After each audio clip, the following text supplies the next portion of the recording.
How's it going, everybody? Welcome to another episode of The Chalk. My name is Andre Quintana. This is Darius Barton and Gunnar Martinez, and we're going to talk about some Week 4 fantasy football running back trade targets. So, guys that we have identified, they had some slow starts, maybe something like that, or maybe you're off to a hot start. You're 3-0. You got a lot of QB depth, a lot of wide receiver depth, and you're looking to target some running backs. You know what I mean? You need an RB1 and RB2 on the cheap. This is the perfect week and perfect time to buy. So, Gunnar, let's start us off. Hey, I guess we're just going to start off on the top. I guess just value-wise, you got to start off with Joe Mixon. He's a running back you can always go ahead and target. He's always going to provide you value. You can't be mad at having Joe Mixon on your team. Even with the sluggish start that he's had, you can't be mad at all the opportunities he's been given. And the fact that he's staying healthy. I mean, there was that little ankle scare this week, but he's going to be fine, and he's going to suit up this Sunday.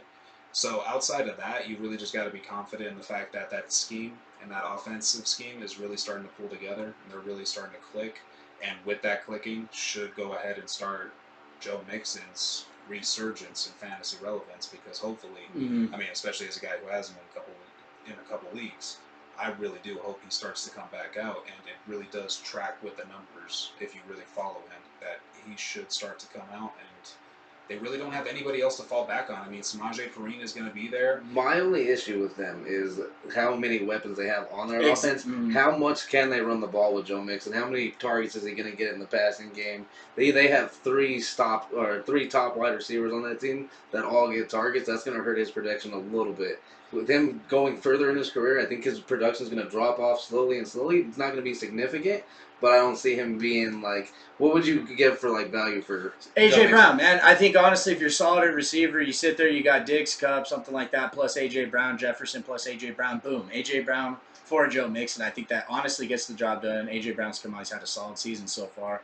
and he'd be the guy out of all those guys that I'd say would fall off. I think Jefferson would pick it up. I think Cup would pick it up. All those guys. AJ Brown would be the most likely, I think, to fall off. So he'd probably be the guy you'd want to dish if you have strong receivers. To be honest with you, would you give up Deontay Johnson for Joe Mixon? Yeah.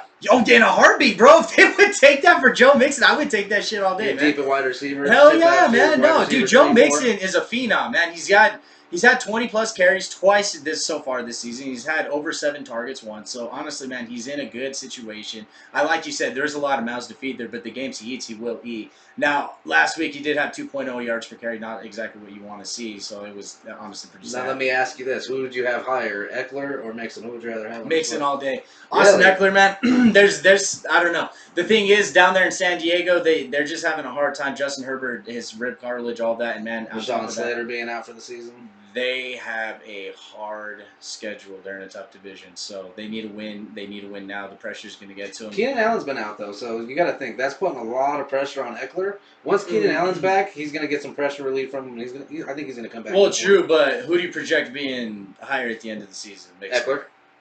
Really? Eckler will be a top 5. I don't think Mixon's going to break the top 5 this season. I think Mixon's top 10. Hot take, bro. Mixon's top 10? Mixon's top, but he's not top 5? I think he's like 8, 9.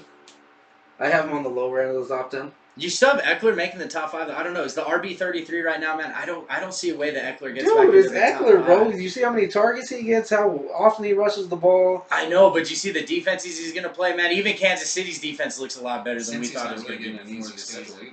Exactly, dude. What about Cincy's division? The thing is, though, you got to worry about Jamar Chase on the outside. You got to worry about Tyler Boyd, and you got to worry about T. Higgins. Mike Williams is not as good as T. Higgins. That's the second best. He plays in the AFC North, and the AFC North is a rushing run-stopping division. So he's going to run into the Ravens' defensive line, he's going to run into the Steelers' defensive line, and the Browns' defensive line. That is what those defenses do, is they stop the run. So you got to think, Joe Mixon's going to have 6 games a season where he's going to have a challenge. He's going to pop off to 1 or 2 of those 6 games, but not all 6 of them. But tell me now, Eckler's exactly like you already said. He's the head of the snake, man. Keenan Allen honestly is a great receiver, but at the same time, Eckler is their best player on offense. Exactly, he's their biggest weapon. Right, so teams are going to scheme to stop the run regardless. You know what I mean? But honestly, out of Joe Mixon and Jamar Chase, who he's trying to stop? Jamar Chase, exactly. Because if he takes the lid off your offense, he's got 250 yards by halftime, man, you already lost. So if you got Jamar Chase problems, Joe Mixon, and gave you Eckler +1.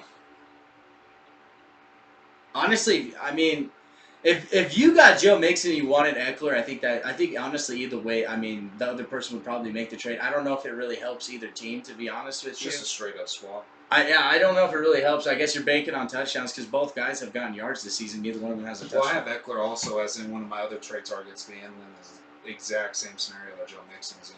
Being just a slow start, but with all the same potential and all the same production that you'd love to see from a past all-star. Right. Well, another guy's like Michael Pittman. Sorry, Mika, but like, say you got Michael Pittman, man. Would you trade Michael Pittman? Say you're the guy with you have Eckler. You got offered Michael Pittman. Do you take it? If you're weak at receiver, you're weak at receiver. See, I'm weak at receiver in my leagues, and I'm too high on Eckler to give up Eckler for Michael Pittman. You have Joe Mixon. You get offered Michael Pittman. Would you take Joe Mixon? Straight up, no. See, but for it, I would probably do someone like a Tyreek Hill. Yeah, see, like I want someone good if I'm giving up Eckler. Like So, Tyreek, Justin Jefferson. Even with the slow starts with the Eckler and Joe Mixon, what you realize is that they are still first-round picks. Every league, pretty much, no matter who it was, no matter whose team they're on, you know for almost a certain fact that was their first-round pick. So I want your second or your first-round pick. You don't give up your first-round pick for no bullshit. Well, right. Well, but if you're trying to get him, though, what I'm saying, I guess, is like, honestly, as long as you're not giving up Cup, Diggs, or Chase, I think you're okay. If you give up Tyreek Hill, if you give up Justin Jefferson, he doesn't look that great, honestly. If you give up A.J. Brown, I think you're doing okay. I wouldn't give up Would you give up Devontae Smith? Devontae Smith? Fuck yeah, I'd give up Devontae Smith. You would give him up for him. I would give him up for him. Devontae Smith for him. No, neither one of them. I wouldn't take Devontae Smith for either of them. I'm not gonna lie. I wouldn't. See, Devontae Smith is too up or down. I wouldn't do. But I'm not that high. What about Smith. Waddle? Where's Waddle? See, man, that's what I was just about to say. Fucking dude, Jalen Waddle is. Oh my god, man, he's the best. Is Jalen Waddle worth trading for Austin Eckler? I think if you get plus a James if you're strong at running back, just say you're strong at running back. This is your layout. You have a strong running back core, and you need a receiver. I would trade both of those guys for Jalen Waddle. Well, I gotta give you that Chubb, Kareem Hunt, James Robinson. If you're deep at running back, I think you get that deal done. Here's the thing: just say you got Joe Mixon and your RB2 is like Chase Edmonds. I don't think you can give up Joe Mixon for Jalen Waddle at that point. I don't think. I agree with that. So it depends on your team. It's got to be someone almost on the same caliber like a Jamar. Well, and even just say you got Joe Mixon. Say honestly, man, because we're in a 16-team league and I actually have this team. We're in a 16-team league. Say you got Joe Mixon, Tony Pollard, and Josh Jacobs, which is exactly what I got. And you can give up Joe Mixon for exactly something. Then maybe you could do it because then you got Josh Jacobs and Tony Pollard to fall back on. Yeah, you got a Josh Jacobs and you got someone of like a Michael Pittman caliber, just to bring up someone else that you were mentioning. You could definitely get that trade done right now, and I think by the end of the season, that definitely pays out to the Eckler favor. Right. Well, and another guy, too. Mixon favor. Right, and another guy I want to talk about is Naji Harris, man. Naji Harris, he's had a piss-poor start. Like you said, he's in the AFC North. They have tough run defenses, man.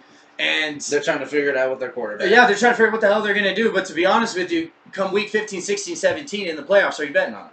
Oh, without a doubt. Exactly. Najee's a fucking dog. He's going to go out there. He's going to get yards. He's going to be. He's the #1 red zone threat on that offense, without a doubt. If you're right, within the 5-yard line, Johnson will get him there. Harris. Exactly. Get the fucking he's going to get his touchdowns.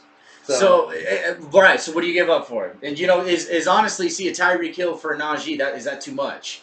Are you losing too much? If you are deep at wide receiver, you could give up Tyreek for Naji. Now is it something I would take if I had Naji? No. I would take Tyreek Hill for Naji. I'd take Tyreek for Naji. I would take Tyreek. I would ride out with Najee more than Tyreek. Bro, but Tyreek. Just like you guys are proving to me, somebody would take Tyreek. Exactly. But here's the very next one. Top 6 is Tyreek. Number 7, A.J. Brown. Does that get it done? A.J. Brown for Naji? For Naji. I feel like he's the next receiver, number 7. Depends on how desperate the team is that you're working with. How deep they are at RB. If you're deep at RB. Would you take Bateman for Naji? Fuck no. Fuck no, dude. Bateman plus a top-tier tight end, say you give them Bateman, T.J. Hawkinson, their weak at tight end for Naji Harris. And you have to run a tight end. It's a tight end league. PPR, I would do that. Standard, I wouldn't. Because let's be honest, here's a really realistic draft order, too. With Joe Mixon and Naji being on the same team, that could be very viable and very possible in a lot of leagues. Because Naji did fall to the late second round in a lot of leagues. In our league, he was taken very early, and Joe Mixon ended up falling to 10. But if you were, like, let's say, like, the 8th or the 9th of a 10-man league, or, like, Yeah, if you're in the 12-man league, that's when it starts getting hairy, and you probably wouldn't have them. But in a 12 or a 10-man league, if you had a Naji and a Joe Mixon, and let's say both of those guys right now are going through a slump, that's when you really could catch them at a desperate, really real buy high. Because also a lot of those running backs in that same draft category that could also be very potential. Dalvin Cook, CMC, I already mentioned Joe Mixon. Those are all guys that could possibly be on the same team. And if they're going through a rough running back start, they may be desperate enough to take an A.J. Brown. And, hey, man, they're like, hey, I just need consistency. Maybe they're following the trend of everybody else falling off the running back trend. They don't believe that they're going to have their resurgence in the later end of the season. Yeah, you can definitely swing a trade like that. And you get high upside out of it, too. Right.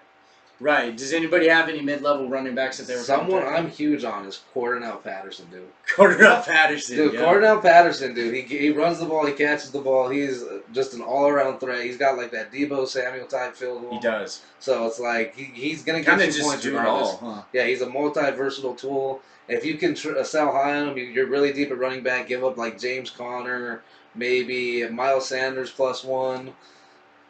I think, James Conner plus like a Michael Pittman. That would probably get you Cordero right now because Cordero's honestly, he's hot, man. Dude, he's hot right now. He's an RB4 in standard. Would you take his teammate, Drake London +1? Drake London, maybe Chris Olave. If you have two rookie wide receivers, trade him for Cornell Patterson if they're hurting at wide receiver. Oh, I don't know if I even take that if I have him, though. I think you could trade straight up Cornell Patterson for Davante Adams or a Davante Adams level.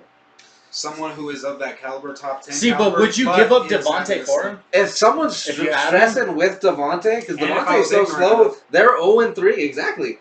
If you have someone in your league that might be like, oh, I'm sweating right now because I got Davante and he's not underperforming, if you could trade him, Cornell Patterson for Davante, I would receive exactly. My biggest thing is I don't know if I would want to give away Davante for Cordero if I have Davante. I don't know if I think I would want to do that. But exactly. If you can pull the trade to trade well, and if like you said, no, if you're a stronger receiver, you can get that trade off, man. And like say, you have Cooper Kupp, DK Metcalf, you maybe have Jalen Waddle, and then you have your fourth receiver sitting there. So tell me this: at Cordero Patterson straight up, where does a wide receiver level? For just a straight up, who is your wide receiver that you want? I guess Davante was a really good one. Davante's right there in that range. Would you go maybe? Because right. DeAndre Hopkins. Someone has DeAndre Hopkins stats. See, he comes back week 7. But I think you have Cordero easily. You haven't even seen him play yet this season, though, man. If you have, but if you have Cordero, do you give him up for that? It's a risk, yes. No, I think it's a 1+1 though, man. Like I'm talking. Tyler's waiting. Marquise Brown's been eating. It's just Marquise Brown ain't. He had one good game though, man. He didn't have the game one. Maybe you sell high on Marquise right now. Speaking of Hollywood, you sell high on Hollywood right now. Hollywood, yeah. For Cornell Patterson, would you take that trade? I think maybe like Hollywood plus James Conner would probably get you Cordero. I think Hollywood plus James Conner. Hollywood plus maybe Travis Etienne gets you Cornell Patterson. I don't think so, man. That's a desperate player. I don't think so, man. I wouldn't take that personally if I had Cordero. I wouldn't. I think something like T. Higgins, James Conner, or my bad, T. Higgins and like an ATN. Then you can go ahead and probably swing it. Right. Well, T. Higgins, because the thing about him, man, is he's at least got Joe Burrow throwing him the football. You know what I mean? That's a whole lot of an upside. Where's Gabriel Davis throw into that value? Depends on his upside from his injury. Well, and not only that, man. Honestly, Gabriel Davis straight across for Cornell. Would you take that or no? If you're hurting a wide receiver, do you really need a wide receiver too? I wouldn't take that myself. No. Gabe Davis had a good game 1, shit game 2, shit game 3. What about Gabe Davis plus another mid-tier wide receiver? You throw in maybe Deontay Johnson, DK Metcalf for Cornell Patterson? Something like that, yeah. Like exactly. Well, and I was gonna say I think that's a good one. Exactly. If you have two mid-level receivers or top. You give me Cortland Sutton and like Tyler Lockett. I might end up probably doing Cornell Patterson. That's a solid trade right there. Yeah, exactly. Sutton's, I think he's the Broncos' true wide receiver 1. Yeah. So he's got high value right now. He's looking shaky. He did have that injury as well. And honestly, I don't know. I'm not going to say that that's what's really holding him back. But ever since that, you could tell it just threw him off his game. Well, that whole Broncos offense is buy low right now, man. You get Javonte Williams for cheap right now. Dude, I got a guy who just dropped Melvin Gordon. Yeah, I literally got our league dropped Melvin Gordon. Exactly. You get had his best game of the season so far. Dropped him.